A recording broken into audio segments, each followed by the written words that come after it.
नमस्कार, प्रणाम।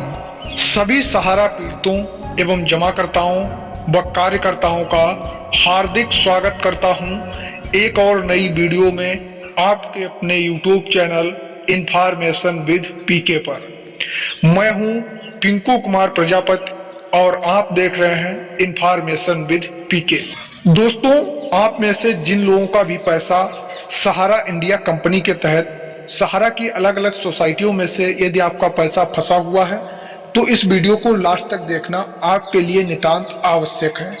जैसा कि आप लोगों ने हमारी वीडियो का थंबनेल और टाइटल देख ही लिया होगा, हम लोगों का जो पैसा इतने दिन से सहारा इंडिया कंपनी में फंसा हुआ है, अब इस पैसे को लेकर काफी बड़ी अपडेट आ चुकी है। सहारा इंडिया भुगतान को लेकर नया सवेरा होने वाला है। नया सवेरा मतलब अब हम लोगों की किरण जागने वाली है भुगतान को लेकर के। जी हाँ, कब तक हम लोगों का भुगतान मिलेगा, इसकी संपूर्ण चर्चा इस वीडियो में करने वाले हैं। यदि आपका पैसा सहारा इंडिया कंपनी में फंसा हुआ है, चाहे आप एक छोटे इन्वेस्टर हों चाहे आप बड़े इन्वेस्टर हों, सभी का अपनी अपनी कमाई का पैसा फंसा हुआ है सहारा इंडिया कंपनी में। तो दोस्तों, हम लोगों के पैसे को लेकर काफी बड़ी सुनवाई चल रही है और मुख्यालय में तैयारी भी चल रही है। लगातार भुगतान को लेकर के नए से नई चर्चाएं चल रही हैं। हम लोगों का जो भुगतान है जल्द से जल्द ही मिलने वाला है, लेकिन आप लोग सोच रहे होंगे कब से मिलेगा, क्या डेट रहने वाली है, तो इसकी भी जानकारी अभी हम आप सभी को देंगे। इससे पहले आपको एक हम वीडियो क्लिप आपको दिखाएंगे जो कि रिट याचिका और पीआईएल से संबंधित है। उसको भी देखना आपके लिए बेहद इम्पोर्टेंट है और बाद में आप सभी को बताएंगे कि भुगतान कब से होगा। तो चैनल को सब्सक्राइब कर लीजिएगा। वीडियो को यहीं से स्टार्ट करते हैं। दोस्तों, पीआईएल और रीट पिटीशन के संबंध में बात करने जा रहा हूं। सहारा में बहुत से लोग कोई पीआईएल करने की बात किए तो कोई रीट पिटीशन करने की बात किए, लेकिन इसी संबंध में कुछ सुप्रीम कोर्ट के वकीलों के द्वारा और धनबाद न्यायालय के व्यवहार न्यायालय के भी कुछ वकीलों से जब बात करने के बाद में ये समझ में आया कि पीआईएल और रीट में अंतर क्या है।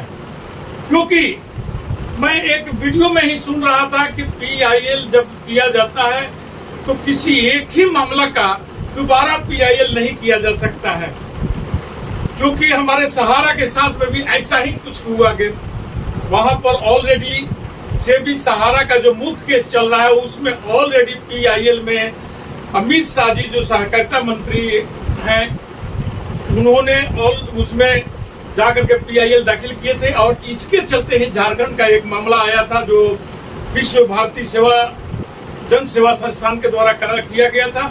उनका भी शायद हमें लगता है कि इसी कारण से उनका पीआईएल नहीं हो करके उसे रीट पिटीशन में कन्वर्ट कर दिया गया है। मैं विश्वास और दावे के साथ नहीं कह सकता हूं, लेकिन मुझे ये जो कानूनी राय लेने के बाद और लोग सारे वकीलों से बातचीत करने के बाद समझ में आता है कि कहीं न कहीं यही मामला हुआ होगा और इसके लिए कोर्ट वहां रजिस्ट्रार के यहाँ हुए मामला को वहां पर रोक दिया गया। वहां पर उसको पीआईएल में नहीं कन्वर्ट कर करके उसको सीधा लेकर के चला गया रीट में, लेकिन उस रीट में भी सुनवाई नहीं हुआ। इसी संबंध में हम आपको आइए हम धनबाद के सुप्रसिद्ध अधिवक्ता एचएन सिंह जी से आपको बात कराते हैं, जिन्होंने इस सहारा से संबंधित के मामलों का बहुत गहन अध्ययन रखते हैं और सटीक जवाब भी देते हैं। तो आइए अब हम आपके तो बात कराते हैं, रूबरू कराते हैं आपको धनबाद व्यवहार न्यायालय के अधिवक्ता एचएन सिंह साहब से। तो एचएन सिंह साहब, ये बताइए कि पीआईएल और रीट में क्या अंतर है। देखिए, सबसे पहले आप यह जान लीजिए कि जहाँ निजी हित है उसके लिए आपको रीट जाना है और समाज का हित जुड़ा हुआ है तो फिर आपको जनहित याचिका दाखिल करनी है। जनहित याचिका को ही पीआईएल इंग्लिश में बोला जाता है। और आप देखे होंगे कि सहारा से संबंधित कुछ पीआईएल फाइल किया गया उच्चतम न्यायालय में, लेकिन जो पहले एक PIL फाइल हो चुका था, उसके कारण दूसरा कई PIL सफल नहीं हो पाया और उसे उनमें से कुछ को रीट में कन्वर्ट होना पड़ा। अब देखे होंगे कि केंद्र सरकार के द्वारा जनता को, उस जनता को जो सहारा में इन्वेस्ट किए हुए थे और सहारा के कारण, सहारा की कार्यशैली के कारण सहारा पर ED के द्वारा कार्रवाई की गई, जिसके कारण सहारा के उपभोक्ताओं को कुछ नुकसान हुआ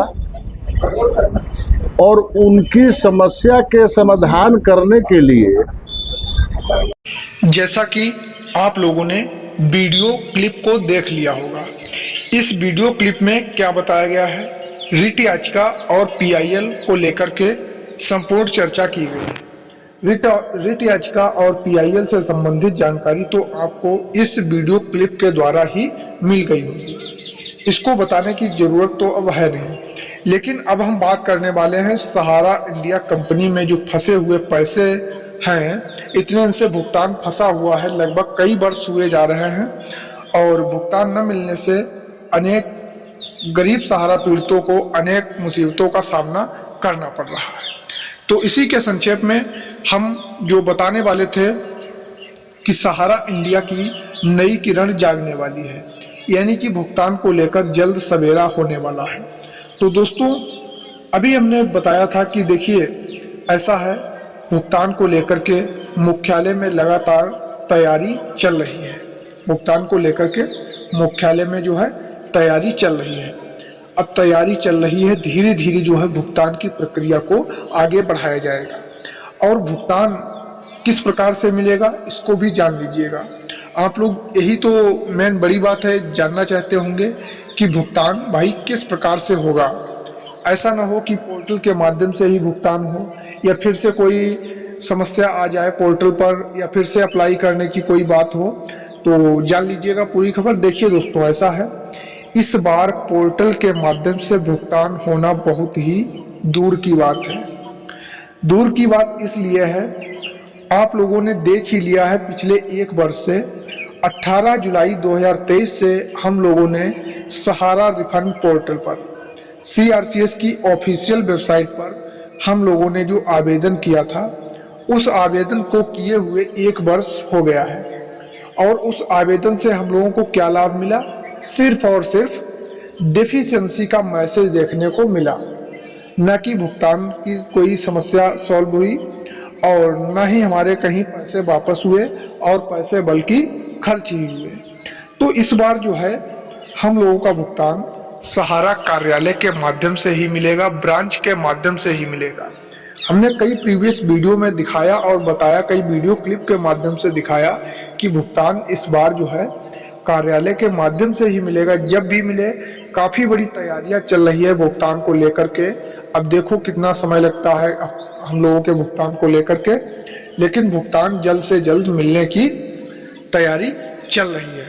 तो हमने सोचा ये जानकारी आप सभी को आज जरूर दे दें। तो वीडियो कैसी लगी नीचे कमेंट सेक्शन में जरूर लिखें। इसी के साथ हम अपनी इस छोटी सी वीडियो को यहीं पर एंड करते हैं और मिलते हैं फिर नेक्स्ट नए वीडियो में। तब तक के लिए आप सभी को जय हिंद, नमस्कार दोस्तों।